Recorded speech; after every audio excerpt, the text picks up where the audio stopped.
Hi everyone, my name is David Asplund. I graduated from the University of California, Riverside, and I'm a culture anthropologist. So what is anthropology then?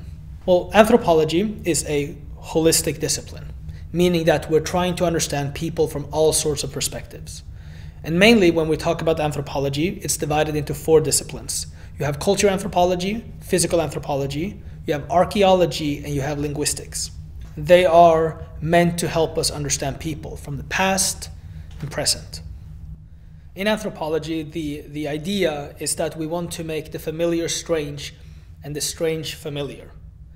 And by that I mean that we want to take a normalized behavior or something that we have been, brought up with, and we want to question it so much that it becomes strange to us.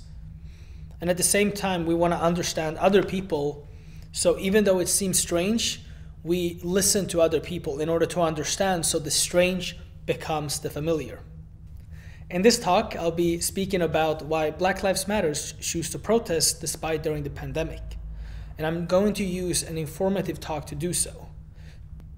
And I understand that, people that are protesting feels a deep sadness and pain and rage, and I feel with all of you. And I also understand why perhaps healthcare workers and people who are not a part of the demographic or a part of the Black community understands this, because they have their own struggles. They're fighting to keep people alive, especially if you are nurses and doctors. You're doing a phenomenal job, and I understand your pain as well. But this isn't about what I as an individual think, regardless of which community that I come from. This is about understanding. It's about listening and giving the other person a platform where they feel that they can share with them what they're going through and be heard and listened. In anthropology, we talk about cultural relativism. And cultural relativism, what that is that it is a tool in which you let the person that you're listening to explain to you something that they're going through, or it might be how they eat in this particular community, or how they practice, how they live, without you telling them what's right and what's wrong from your own perspective.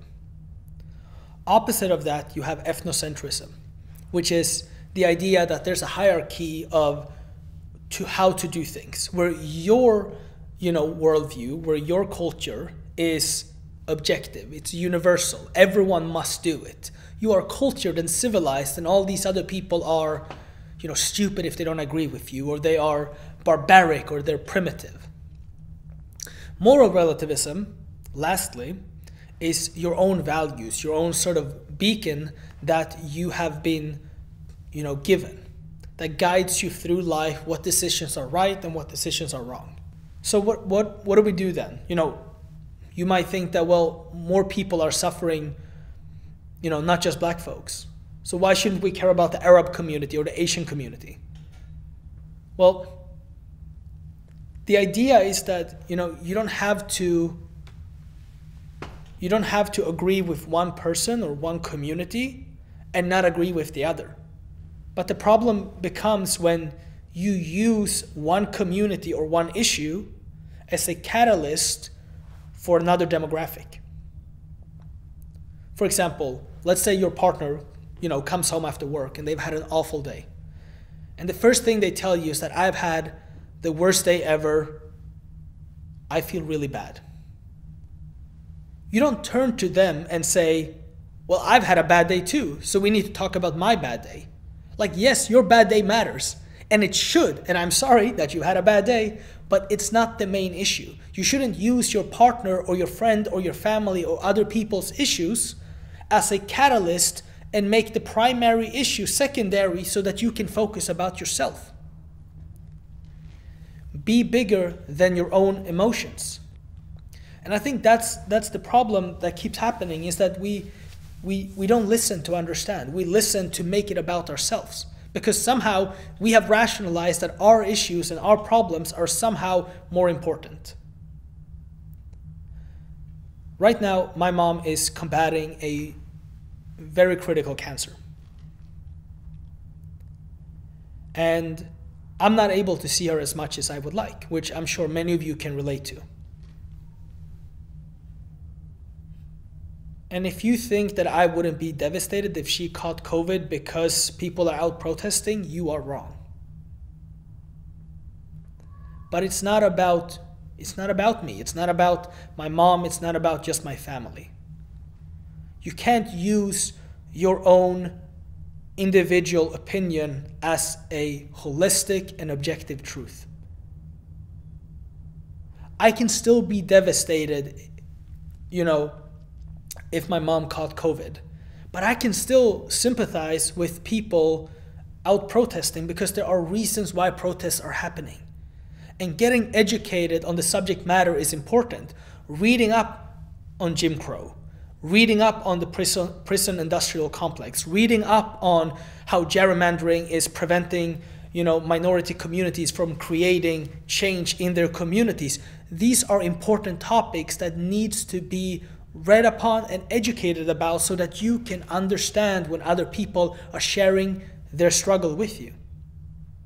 And I'm not, again, I've said this and I will say it again, don't throw away your morale. Your morale and your values and your opinions are important, but they are not objective truth. And by listening to people and by educating yourself, I hope that will help you understand why people choose to do something and why people choose to do something because they feel that they are rationalizing why it makes sense. So then, to summarize or to recap this talk, what can you do? These are real issues and they may be far away from your reality, but that doesn't mean that the people that have gone through it for generations till this day isn't suffering from it. And it's okay not to know. I'm not expecting, I don't think anyone's expecting you to know everything. But I think that in order to understand each other and in order to acknowledge someone else's reality, I think it's important to, at least to the bare minimum, believe their stories. They are real.